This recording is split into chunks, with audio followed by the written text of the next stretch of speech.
The darkness had swallowed her whole, and Scarlett Kinsley wondered if she would ever see the sky again. She pressed her back against the cold mine wall, her dress torn and filthy, her throat raw from screaming for help that never came. 2 days had passed since she had followed that foolish map her late father had left behind, thinking she could find the silver vein he had always talked about before the fever took him. 2 days since the entrance had collapsed behind her, trapping her in this maze of tunnels beneath the Texas earth. Her lantern had died hours ago, maybe a full day, she could not tell anymore.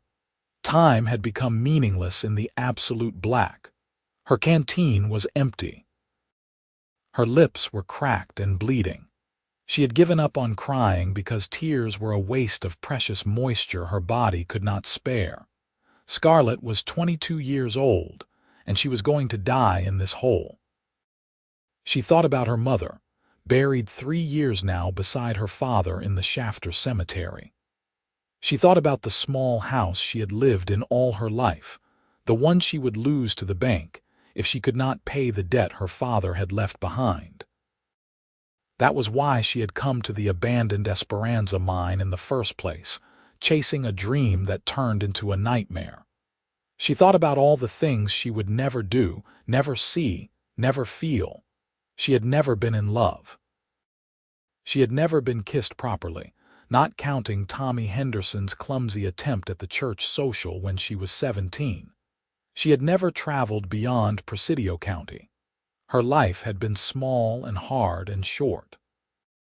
The sound came from somewhere deep in the tunnels, a scraping noise that made her heart jump. A cave-in, she thought, more rock falling, sealing her tomb tighter. But then she heard something else. Footsteps, the crunch of boots on stone. A voice, distant but definitely human, calling out into the darkness. "Hello, anyone down here?" Scarlett tried to answer, but her voice came out as a broken whisper. She swallowed, tasted copper and dust, and tried again. "Here," she croaked. "I am here." The footsteps stopped. Then they came faster, moving toward her with purpose. A glow appeared in the tunnel, orange and warm, growing brighter. A lantern. A man carrying a lantern, tall and broad-shouldered, his face hidden in shadow behind the light. "Madam," the voice was deep, concerned. "Madam, can you stand?" The lantern light reached her, and she squinted against it, raising one filthy hand to shield her eyes. The man knelt down beside her, setting the lantern on the ground between them, and for the first time she could see his face. He was young, maybe 26 or 27, with dark hair that curled at his collar and eyes the color of whiskey in sunlight. Dust covered his clothes, and there was a bandana tied around his neck. A cowboy, she realized. One of the ranch hands from somewhere nearby. "How long have you been down here?" he asked, already pulling a canteen from his belt. 2 days, she whispered. "Maybe more. I lost count." He uncapped the canteen and held it to her lips. "Slow now, just sips. Too much too fast will make you sick." The water was the most beautiful thing she had ever tasted. She wanted to grab the canteen and drain it, but his hand was steady and careful, controlling the flow. After a few swallows, he pulled it back. "That is enough for now. We need to get you out of here first, then you can drink more." He studied her face in the lantern light, his expression serious. "Are you hurt? Can you walk?" Scarlett tested her legs, trying to push herself up from the ground. They shook beneath her weight, weak from 2 days of sitting and the beginning of dehydration. She stumbled and would have fallen if he had not caught her, his arm strong around her waist. "I have you," he said quietly. "Lean on me." "Who are you?" she asked, her voice still rough as gravel. "Owen Irving. I work cattle for the Diamond T Ranch about 10 miles west of here." He adjusted his grip, taking more of her weight. "I was tracking a stray heifer when I saw the fresh cave-in at the mine entrance. Figured if someone was foolish enough to go into this death trap, they might need help getting out." "You called me foolish," Scarlett said, but there was no strength behind the words. "I called anyone who goes into an abandoned mine foolish, madam. Lucky for you, I happen to be the same kind of stupid, or I would not have come down here looking." He picked up the lantern with his free hand and started walking, half carrying her down the tunnel. "What is your name, Scarlett Kinsley?" "Well, Miss Kinsley, let us get you back to the living world." The journey out was long and painful. Owen moved carefully through the tunnels, checking each passage before committing to it. Twice he had to backtrack when a path ended in collapsed rock. Scarlett's legs gave out completely after the first 100 yards, and he ended up carrying her, cradling her against his chest like a child while somehow managing to hold the lantern ahead of them. She could feel the steady beat of his heart beneath her cheek, smell the sweat and leather and sage scent of him. It was the smell of the open range, of freedom, of life. "Why did you come down here?" he asked as they navigated a narrow squeeze between two rock faces. "The Esperanza has been closed for 15 years. Everyone knows it is dangerous." "My father," she said quietly. "He worked this mine before it closed. He always said there was silver still down here, a vein they never found. He left me a map." "A map to what?" "Your own grave." "A map to saving my home. I owe the bank $300. I have until the end of the month or they take the house." Owen was quiet for a moment, concentrating on climbing over a pile of rubble while keeping her secure in his arms. When he spoke again, his voice was gentler. "I am sorry about your father and your troubles, but silver is not worth dying for. Easy for you to say. You have a job, you have prospects. I have a bedroll in a bunkhouse and $30 a month when the ranch has a good season. We all have our struggles, Miss Kinsley." She wanted to argue, but exhaustion was pulling at her, making her eyelids heavy. She had been running on fear for 2 days, and now that someone had found her, now that rescue was real, her body was giving up. She felt herself starting to drift away. "Stay awake," Owen said sharply. "Talk to me. Tell me about Shafter. I only passed through once on a cattle drive." "What do you want to know?" The words came out slurred. "Anything. Everything. What is it like? Small, dusty, hot. There is a mercantile, a church, a saloon, a school that doubles as a meeting hall. Maybe 200 people if you count the ranches nearby. Nothing special. Do you like it there? It is home. It is all I have ever known." She forced her eyes open, trying to focus on his face in the bouncing lantern light. "Where are you from?" "All over. My folks died when I was 14. Fever took them both within a week of each other, down in San Antonio. I have been working ranches ever since, going where the jobs are." He ducked under a low overhang, protecting her head with his hand. "Never stayed anywhere long enough to call it home. That sounds lonely." "It is what it is."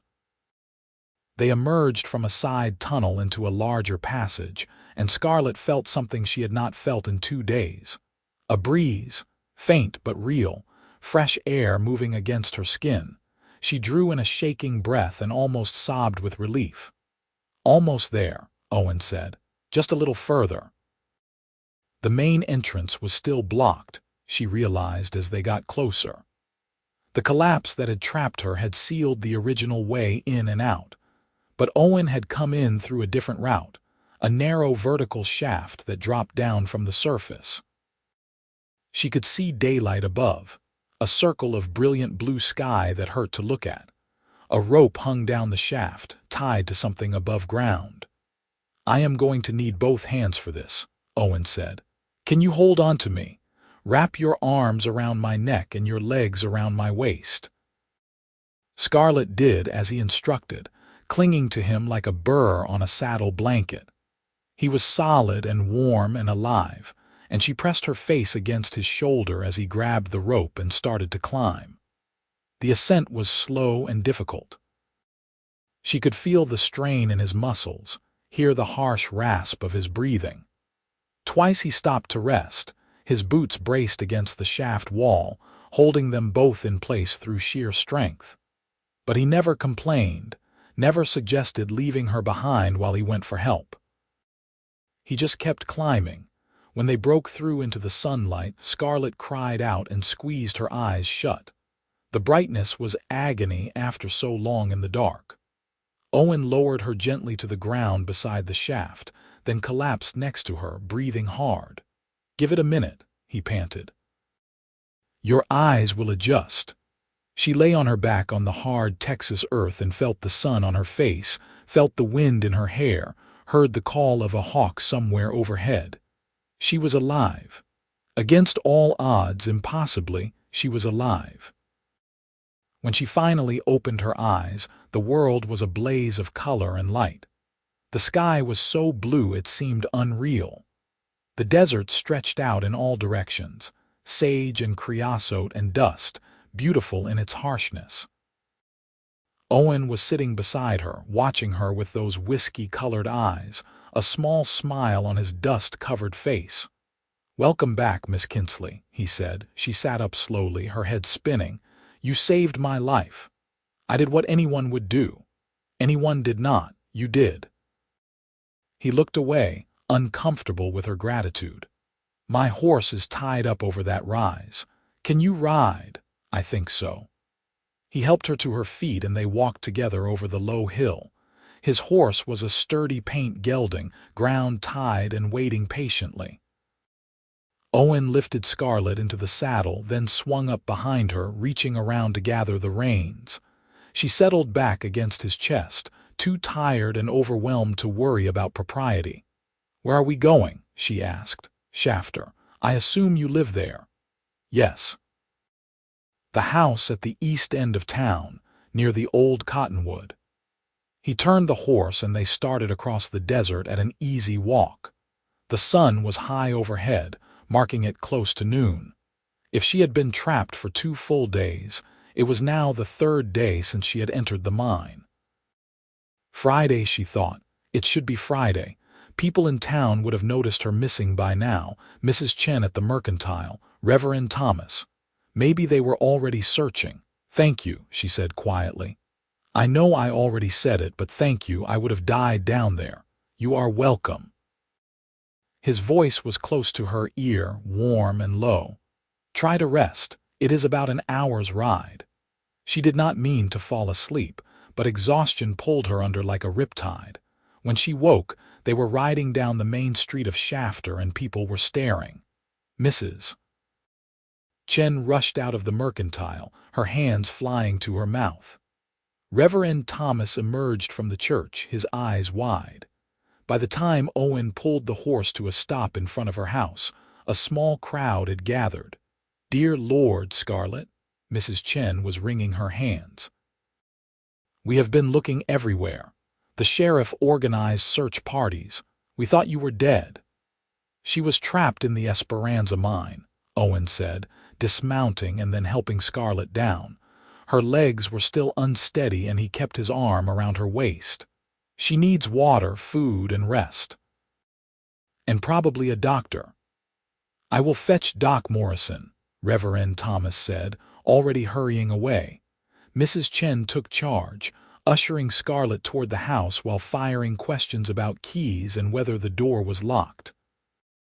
Owen handed over Scarlett one more time, then stepped back, clearly intending to leave. "Wait," Scarlett said, turning to look at him. "Please do not go yet." He hesitated, then nodded. "I will see to my horse." Doc Morrison arrived 20 minutes later and gave Scarlett a thorough examination while Mrs. Chen clucked and fussed and heated water for a bath. The doctor declared her dehydrated, malnourished, and covered in scrapes and bruises, but otherwise miraculously healthy. 2 more days and it would be a different story, he said gravely. "You are very lucky, young lady. Whoever pulled you out of that mine saved your life." "His name is Owen Irving," Scarlett said. "Is he still here?" "Outside, I believe." She found him sitting on her front step, his hat in his hands, watching the sun move across the western sky. He looked tired, she realized. Bone tired. the kind of weariness that came from hard physical labor and fear finally released. "The doctor says I will be fine," she told him, sitting down beside him. "That is good. He also says I owe you my life. You do not owe me anything." "I disagree." She studied his profile, the strong line of his jaw, the way the late afternoon light caught in his dark hair. "How did you know where to find me? Inside the mine, I mean. How did you know which tunnels to take? I did not. I just kept searching until I heard you." He turned to look at her, and she saw something in his eyes that made her breath catch. Worry. Relief. Something deeper that he was trying to hide. "I was about to turn back.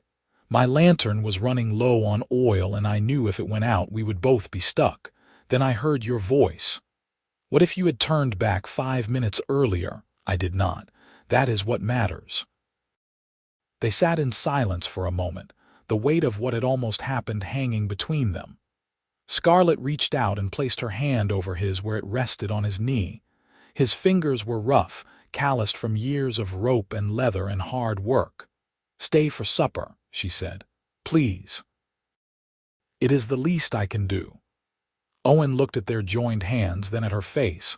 Something shifted in his expression, a wall coming down. "All right," he said quietly. "I will stay." Mrs. Chen helped prepare the meal, insisting that Scarlett was in no condition to cook. She made a simple stew with vegetables and salt pork, along with fresh bread and coffee strong enough to strip paint. Owen ate like he had not seen food in a week, and Scarlett realized he had probably been in that mine for hours before he found her, searching without rest. "Tell me about the diamond tea," she said as they ate. "What is it like? Big spread. Couple thousand head of cattle, good water, decent range. The owner is Jim Thompson, tough but fair. He runs a tight outfit." Owen sopped up stew with a piece of bread. "I have been there about 8 months now. Longest I have stayed anywhere since I was a boy." "Why this place? Why the diamond tea?" He was quiet for a moment, considering the question. "I got tired of moving, I suppose. Started thinking maybe it was time to put down roots somewhere, build something instead of just drifting." "And have you?" "Built something, starting to. I have a little money saved. Not much, but it is a start." He met her eyes across the table. "What about you? What will you do about the bank?" The question brought reality crashing back. Scarlett set down her spoon, her appetite gone. "I do not know. I do not have $300. I do not have any way to get $300. My father's map was my last hope, and look how that turned out. There has to be another way. If there is, I have not found it.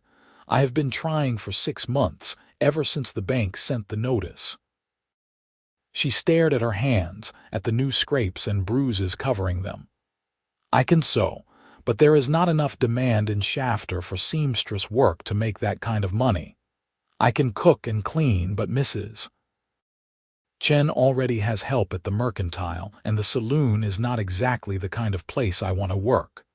I thought about taking a teaching position, but the school board already has Miss Peterson and they cannot afford 2 teachers. What about selling the house? And go where? Do what? That house is all I have left of my parents, of my whole life. If I lose it, I have nothing." Owen was quiet for a long moment, his brow furrowed in thought. Then he said something that surprised her. "Marry me." Scarlett stared at him. "What? Marry me?" he said again, his voice steady. "I have $180 saved. You must have something. Together we could pay the bank, keep your house. Problem solved." "That is insane. We just met." "So, people get married for practical reasons all the time. For land, for security, for convenience. This would not be any different." "Yes, it would. Those people at least know each other." Owen leaned forward, his eyes intense. "I know you are strong because you survived 2 days in that mine. I know you are brave because you went down there in the first place trying to save your home. I know you are honest because you could have made up a better excuse for being there, but you told me the truth. What else do I need to know?" Scarlett felt her heart pounding in her chest. This is crazy, maybe, but it would solve your problem. What about you? You would be giving up all your savings for a stranger. I would be investing in a future, in a home, a partner, a chance at something real instead of just drifting from ranch to ranch until I am too old to sit a horse. He reached across the table and took her hand. I am not saying it would be a love match, Miss Kinsley. I am saying it would be a partnership, a fair trade. You get to keep your house, I get a home and a wife. We would make it work. She should say no. She should thank him for the offer and send him on his way and figure out some other solution to her problems. But when she looked into his eyes, she saw the same loneliness she felt every night in her empty house. She saw a good man, a brave man, someone who had risked his life for a stranger. She saw possibility. If I said yes, she began slowly, what would you expect from this marriage? Honestly, I have not thought that far ahead. I suppose we would figure it out as we go. He rubbed his thumb across her knuckles, a gesture that sent unexpected warmth up her arm. I would not force anything on you that you did not want. We could take our time, get to know each other, see if maybe something real could grow out of a practical arrangement. And if it does not, if we find we cannot stand each other, then we will deal with that if it happens. But I do not think it will. I have a feeling about you, Scarlett Kinsley. A feeling that maybe I was meant to track that stray heifer past the Esperanza mine today. That maybe I was meant to find you. She wanted to believe in fate and meant to be in the kind of stories her mother used to tell her about love at first sight. But she was a practical woman, raised to face hard truths. Still, looking at Owen Irving across her kitchen table, she felt something flutter to life in her chest. Hope, maybe, or the first spark of something that could become more. All right, she said quietly. Yes, I will marry you. The wedding took place 4 days later in the small church on Sunday after regular services.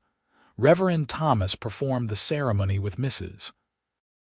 Chen and Doc Morrison serving as witnesses. Scarlett wore her mother's wedding dress, altered to fit her smaller frame, and carried a bouquet of wildflowers Owen had picked that morning from the desert. He wore his cleanest shirt and a borrowed jacket, his hair slicked back and his boots polished to a shine. The vows were simple and traditional. Owen's voice was steady as he promised to love and cherish her for better or worse, in sickness and in health. Scarlett's voice shook slightly, but she got through her own promises without faltering. When Reverend Thomas pronounced them man and wife, Owen kissed her gently, a soft brush of lips that was over almost before it began. But it sent warmth flooding through her body, a promise of things to come. They walked from the church to the bank, still in their wedding clothes, and paid off Scarlett's debt with their combined savings. The banker, a thin man named Mr. Perkins, seemed disappointed to lose his claim on the property but processed the payment with professional courtesy. When he handed over the stamped receipt marking the debt paid in full, Scarlett felt tears prick her eyes. "Thank you," she whispered to Owen as they left the bank. "You already thanked me, about 100 times. I mean it, though. You did not have to do this." He tucked her hand into the crook of his arm as they walked down the street toward her house. Their house now, she supposed. "I wanted to," he said simply. "Besides, I meant what I said. I was tired of drifting. This feels right." The first weeks of marriage were an exercise in awkwardness and adjustment. Owen moved his few possessions into the house and took the spare bedroom without discussion, giving them both space to adjust to suddenly living together. He continued working at the Diamond Tea, riding out before dawn and returning at dusk, dusty and exhausted. Scarlett kept house, cooked meals, and tried not to think too hard about the fact that she had married a man she barely knew. But slowly, in small moments, they began to learn each other. She discovered that Owen liked his coffee black and strong, that he read penny dreadfuls when he thought no one was watching. that he had a scar on his left shoulder from a bull's horn and another on his right hand from a barbed wire fence. She learned that he was patient with animals, quick with a joke, and surprisingly good at fixing broken things around the house. He learned that Scarlett sang while she worked, old ballads her mother had taught her, that she was afraid of thunderstorms, that she made the best apple pie he had ever tasted. He discovered that she was smarter than half the men in town, that she had opinions about politics and literature and land management, that she was not content to be just a housewife. They talked during supper, sharing stories about their days. They sat on the front porch in the evenings, watching the sun set over the desert, comfortable in the growing ease between them. They were becoming friends, Scarlett realized, partners, just as Owen had promised, but there was something else growing too.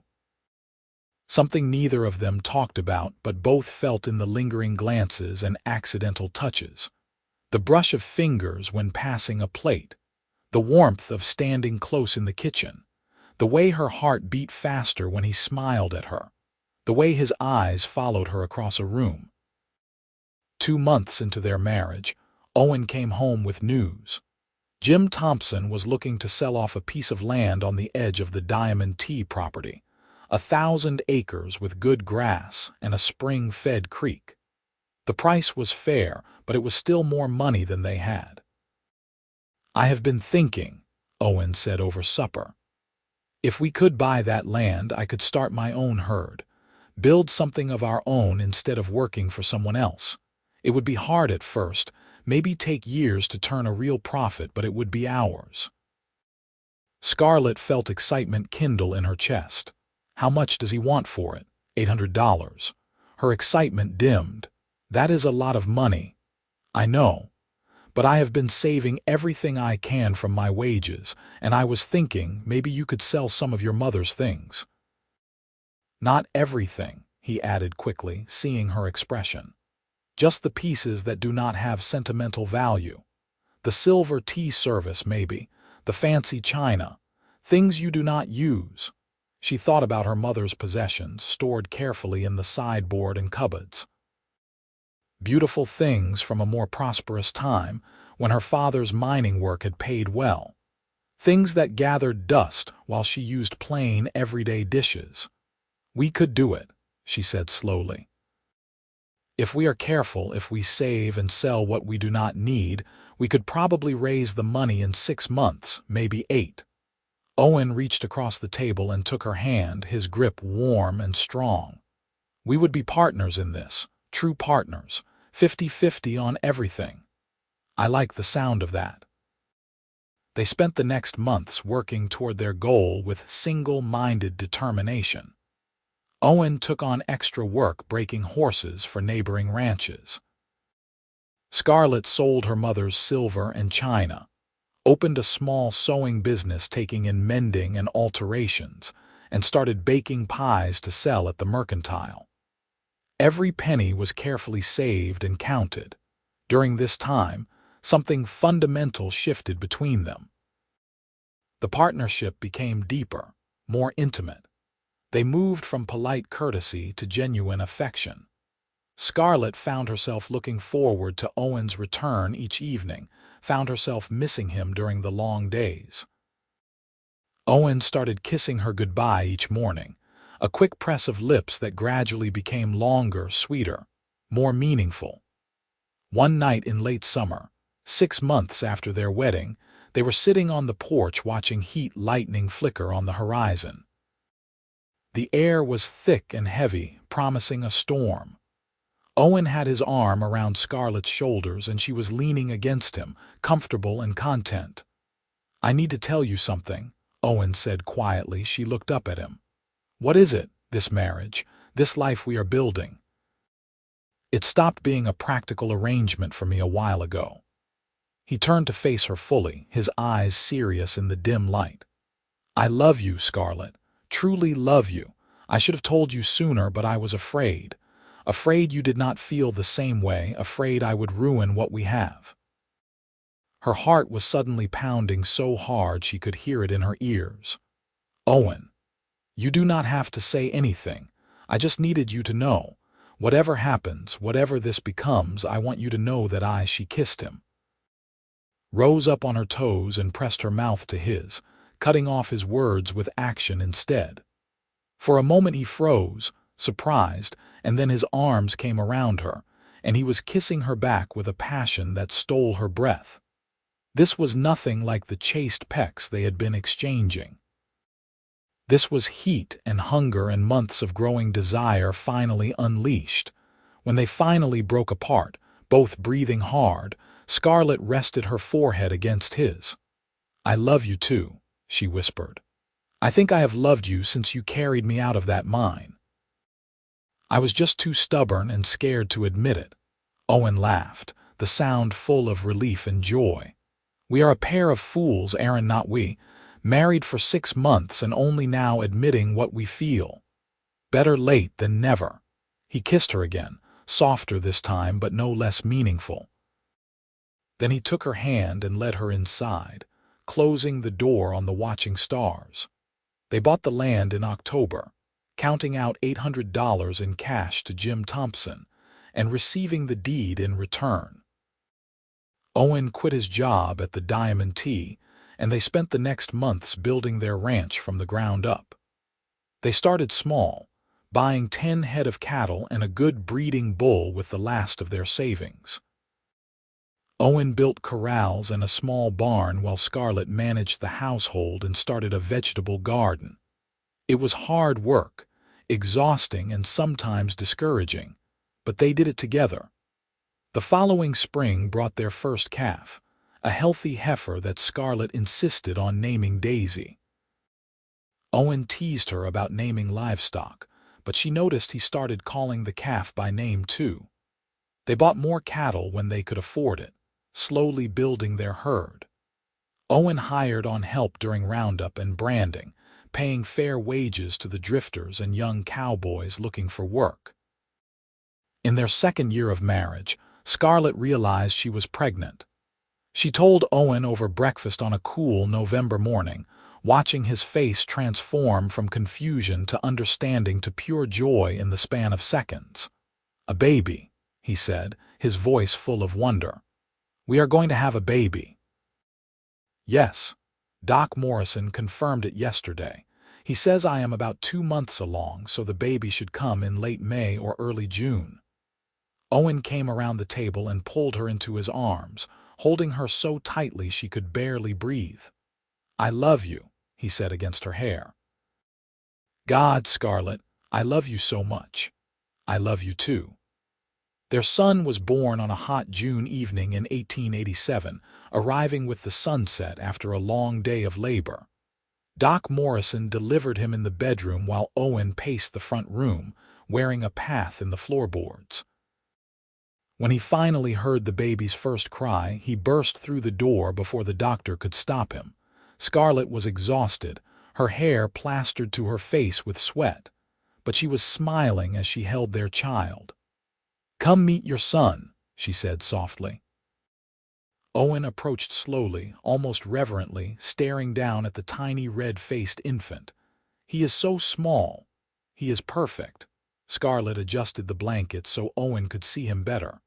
"I was thinking we could name him Thomas after my father, Thomas Irving." "Tommy," Owen said, testing the name. "I like it." He carefully took the baby from Scarlett, cradling him with surprising gentleness for a man whose hands were used to hard labor. "Hello, Tommy. I am your papa." The baby yawned and made a small noise, and Owen looked at Scarlett with such love and pride that she felt tears spring to her eyes. "We made this," he said, wonder clear in his voice. "You and me, we made a whole person. We did. Best thing I ever did was climb down into that mine looking for you. Best thing I ever did was wait long enough for you to find me." They raised Tommy together on the ranch they built with their own hands. The herd grew steadily, and by their 5th anniversary they had over 100 head of cattle. The ranch was turning a profit, modest but steady.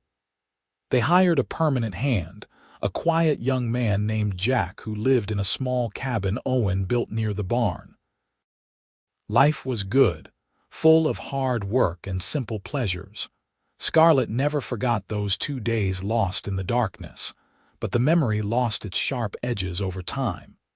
It became part of their story, the terrible beginning that led to everything good in her life.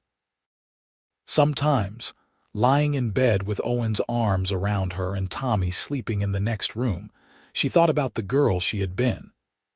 Desperate, alone, convinced she was going to die. That girl never could have imagined this future. On their 10th anniversary, Owen surprised her with a gift. They rode out to the old Esperanza mine, now completely collapsed and overgrown with brush. He had arranged for a stonemason to place a marker there, a simple granite stone with an inscription. Here 2 lives changed forever. June 1885. Scarlett traced the carved letters with her fingers, tears streaming down her face. "It is perfect. You gave me everything," Owen said, his arm around her waist. "A home, a son, a purpose. I wanted to mark the place where it all began. I did not give you anything. You saved my life." "No." He turned her to face him, his hands gentle on her shoulders. "We saved each other. You were lost in the dark, and I was lost in a different way, drifting without anchor. We found each other and we built this beautiful life together.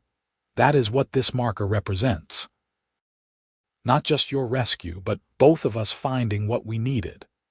She kissed him there in the desert heat, with the monument to their beginning standing sentinel beside them. Tommy grew into a bright, curious boy with his mother's dark hair and his father's amber eyes. By the time he was 8, he was already helping with the ranch work, riding out with Owen to check fence lines and water sources. Scarlett taught him to read and write, using her mother's old books and stories. In 1895, when Tommy was 8 years old, Scarlett gave birth to their second child, a daughter they named Rose. She came easier than Tommy had, arriving in the early morning with the first light of dawn. Tommy was fascinated by his baby sister, constantly wanting to hold her and help care for her. Owen was once again overwhelmed with love and pride, declaring Rose the most beautiful baby ever born. The ranch continued to prosper. They bought more land, expanding their holdings. Owen became known throughout Presidio County as a fair dealer and an honest rancher. Scarlett's sewing business evolved into a proper dressmaking service, with women from as far as Marfa coming to commission gowns for special occasions. They were not wealthy, but they were comfortable and secure in a way that neither had imagined in those early desperate days. As the new century approached, Shafter began to change. The silver mines that had made the town boom in the 1880s were playing out, and people were moving away seeking opportunities elsewhere. But the Irvings stayed, their ranch a constant in a changing landscape. They had put down roots too deep to pull up now. On a warm evening in September of 1899, the family gathered on the porch after supper. Tommy, now 12 and already nearly as tall as his father, was teaching 4-year-old Rose to whistle. Owen and Scarlett sat together on the porch swing, his arm around her shoulders, watching their children with quiet contentment. "You ever regret it?" Owen asked softly. "Taking a chance on a stranger," Scarlett leaned her head against his shoulder. "Not for a single second, do you?" "Never. Marrying you was the smartest thing I ever did." He pressed a kiss to her temple. "Though I admit, proposing marriage as a business arrangement to a woman I had just pulled out of a mine was probably insane." She laughed. "Completely insane. Lucky for you, I was too exhausted and desperate to think straight. And now I think straight just fine, and I still choose you every single day." Tommy managed to produce a weak whistle, and Rose clapped her hands with delight, demanding he teach her the secret. Owen pulled Scarlett closer, content in the chaos of family life. The years continued to pass in the rhythm of ranch life. Seasons turned, cattle were born and sold, storms came and went. Tommy grew into a capable young man, taking on more responsibility with the ranch. Rose proved to have her mother's sharp mind and her father's determination, a combination that promised interesting things for her future. In 1903, when Tommy was 16, he asked if he could start his own small herd on a corner of their land. Owen and Scarlett agreed, proud of his initiative. They watched as their son began to build his own future, just as they had done nearly 2 decades before. Rose, at 8 years old, announced that she wanted to be a teacher. She had been helping Mrs. Chen teach the younger children basic reading and had discovered a love for it. Scarlett and Owen supported her ambitions, knowing that the world was changing and opportunities for women were growing, however slowly. On their 20th anniversary in 1905, Owen and Scarlett took a rare trip away from the ranch, leaving it in Tommy's capable hands for a week. They traveled to San Antonio, where Owen showed Scarlett the neighborhood where he had grown up. They stayed in a real hotel, ate in restaurants, and walked through the streets like young lovers instead of a middle-aged married couple. On their last night, lying in the hotel bed, Owen turned to face Scarlett in the darkness. "If you could go back," he said quietly, "back to that day in the mine, knowing everything that would come after, would you change anything?"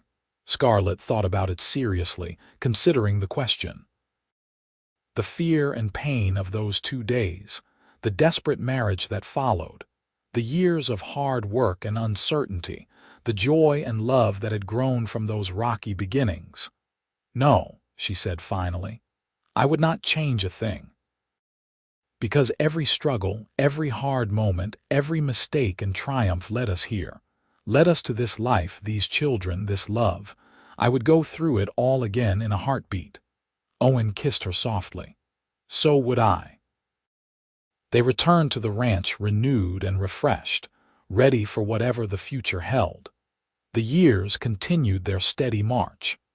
Tommy married a sweet girl from Marfa named Elizabeth, and they built a house on the far edge of the Irving land. In 1908, they gave Owen and Scarlett their first grandchild, a boy they named Owen after his grandfather.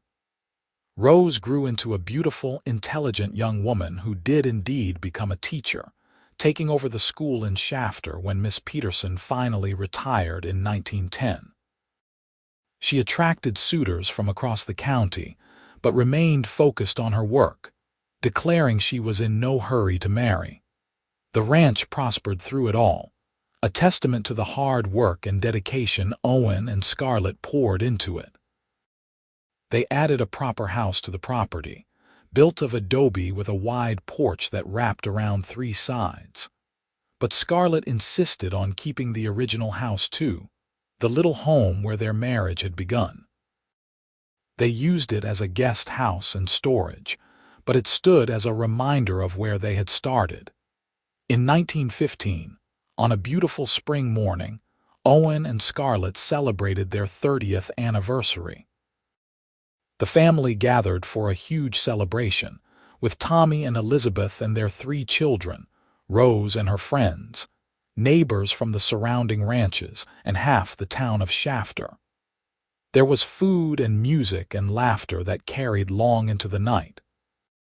When the party finally wound down and the guests had gone home, Owen and Scarlett walked out to the marker at the old Esperanza mine. The stone had weathered over the years, but the inscription was still clear.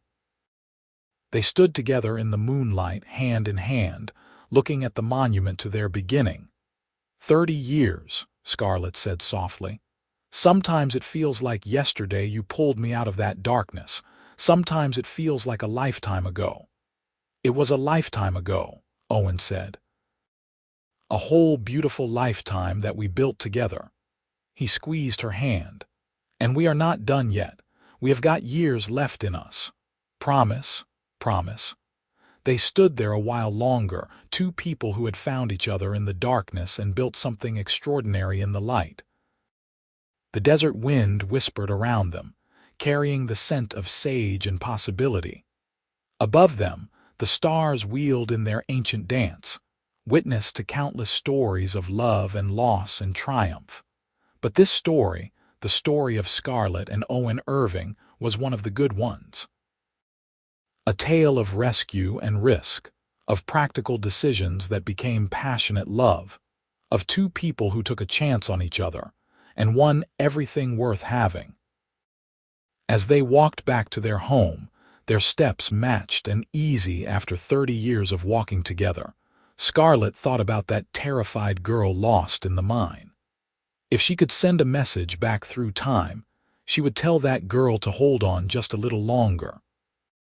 Tell her that rescue was coming, in the form of a cowboy with kind eyes and a brave heart. Tell her that the darkness would give way to the most brilliant light, to a love story that would span decades and generations. But maybe that girl already knew, somewhere deep inside. Maybe that is why she held on, why she kept breathing and hoping and surviving. Because somewhere in the future, Owen Irving was tracking a stray heifer past an abandoned mine. Somewhere in the future, he was hearing her voice in the darkness and making the decision to climb down into the unknown to search for her. Somewhere in the future, he was leading her into the sunlight and into a life neither of them could have imagined but both of them deserved. That was 30 years ago, and the light was still shining bright. Rose married in 1918, a good man named Daniel who worked for the railroad. Tommy took over more of the ranch operations as Owen started to slow down, though he still rode out every day to check on the cattle and land he loved. More grandchildren came, filling the family gatherings with noise and chaos and joy. In 1925, Owen and Scarlett celebrated their 40th anniversary. They were both in their 60s now, with silver threading through their hair and lines etched by sun and laughter on their faces. The ranch had grown beyond their wildest dreams, covering nearly 5,000 acres and supporting not just their family but several others who worked the land. They threw another party, though this one was smaller and quieter than the 30th. Just family mostly, and a few old friends. As the sun set that evening, Owen led Scarlett out for a dance, his hand at her waist and her hand on his shoulder, moving slowly to music only they could hear. "Still the most beautiful woman I ever saw," Owen said, looking down at her with eyes that still held that same whiskey warmth. "You need spectacles," Scarlett said, but she was smiling. "My eyes work just fine. I see the woman I fell in love with, the brave, strong, stubborn woman who survived 2 days in a mine and then had the courage to marry a stranger." He pulled her closer. "I see my partner, my love, my life. I see the same. The man who saved me in every way a person can be saved." She rested her head against his chest, listening to the steady beat of his heart. "My cowboy who led me into the sunlight." They danced until the stars came out, surrounded by the family they had created and the life they had built. It was not perfect, it never had been, but it was theirs. Every bit of it earned through hard work, dedication, and above all, love. When they finally went to bed that night, exhausted but happy, Owen held Scarlett close in the darkness of their bedroom. "Thank you," he whispered. "For what? For saying yes. For taking a chance. For building this life with me. You already thank me for that. About 10,000 times over the past 40 years. I will thank you 10,000 more. It will never be enough." She turned in his arms to face him, pressing a soft kiss to his lips. "Then I guess you had better keep trying." They fell asleep that way, wrapped around each other as they had been for 40 years. Two people who had found each other in the most unlikely of circumstances and created something extraordinary. A love that started in darkness but flourished in the light. a partnership that weathered every storm and celebrated every joy. The story of Scarlett and Owen Irving became something of a legend in Presidio County. People talked about the woman lost in the mine, and the cowboy who saved her, about the practical marriage that became a great love story. Young couples starting out would come to them for advice, and Owen always said the same thing. Love is not just a feeling, it is a choice you make every single day. Choose your partner. Choose to work together, to support each other, to build something bigger than either of you alone. Do that, and you will make it through anything. And Scarlett would add, and do not be afraid to take a chance on someone, even when it seems crazy. Sometimes the best things in life come from the biggest leaps of faith. They lived out their days on the ranch they built, surrounded by children and grandchildren, and eventually great-grandchildren. They watched the world change around them, watched as automobiles replaced horses on the roads, and the 20th century brought progress and challenges neither could have imagined in their youth. But through it all, they had each other. The cowboy and the woman he rescued from darkness.